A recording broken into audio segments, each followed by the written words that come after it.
நண்பர்களே, உங்கள் வீட்டில் இருக்கும் இந்த ஒரு செடி உங்கள் முகத்திற்கு புத்துணர்ச்சி தர உதவக்கூடும் தெரியுமா? பலர் தினமும் பயன்படுத்தும் கற்றாழையில் என்ன சிறப்பு இருக்கிறது? ஏன் இது இவ்வளவு பிரபலமாக இருக்கிறது? இன்று அதை பற்றி பார்க்கலாம். வீடியோவை கடைசி வரை பாருங்கள்.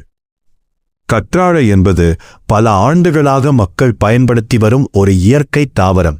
இதன் உள்ளே இருக்கும் ஜெல் போன்ற பகுதியை சரும பராமரிப்பில் பயன்படுத்துகிறார்கள்.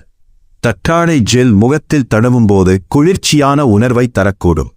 அதனால் வெயில் காலங்களில் பலர் இதை விரும்பி பயன்படுத்துகிறார்கள். மேலும் இது சருமத்தை ஈரப்பதமாக வைத்திருக்க உதவக்கூடும். ஒரு புதிய கற்றாழை இலையை எடுத்து நன்றாக கழுவுங்கள். பிறகு அதன் பச்சை தோலை மெதுவாக நீக்கி உள்ளே இருக்கும் ஜெல்லை மட்டும் எடுத்துக்கொள்ளுங்கள். அந்த ஜெல்லை நன்றாக அரைத்து முகத்தில் மெதுவாக தடவுங்கள். 10 முதல் 15 நிமிடங்கள் வரை விட்டு பிறகு குளிர்ந்த நீரில் கழுவுங்கள். சிலர் கற்றாழை ஜெல்லுடன் தேன் அல்லது தயிர் கலந்து முக மாஸ்க் போலவும் பயன்படுத்துகிறார்கள். கற்றாழை ஒரு இயற்கையான சரும பராமரிப்பு பொருளாக பலரால் பயன்படுத்தப்படுகிறது. ஆனால் எந்த ஒரு பொருளும் அனைவருக்கும் ஒரே மாதிரி வேலை செய்யாது என்பதை நினைவில் கொள்ளுங்கள். உங்களுக்கு பொருந்துகிறதா என்பதை கவனித்து பயன்படுத்துங்கள். இந்த தகவல் பயனுள்ளதாக இருந்தால் ஒரு லைக் போடுங்க. உங்கள் நண்பர்களுக்கும் ஷேர் பண்ணுங்க.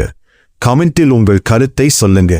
மேலும் இதுபோன்ற ஆரோக்கியம் மற்றும் அழகு குறிப்புகளுக்கு நம்ம சேனலை சப்ஸ்கிரைப் பண்ணி பெல் ஐகானை அழுத்துங்க. நன்றி. அடுத்த வீடியோவில் மீண்டும் சந்திப்போம்.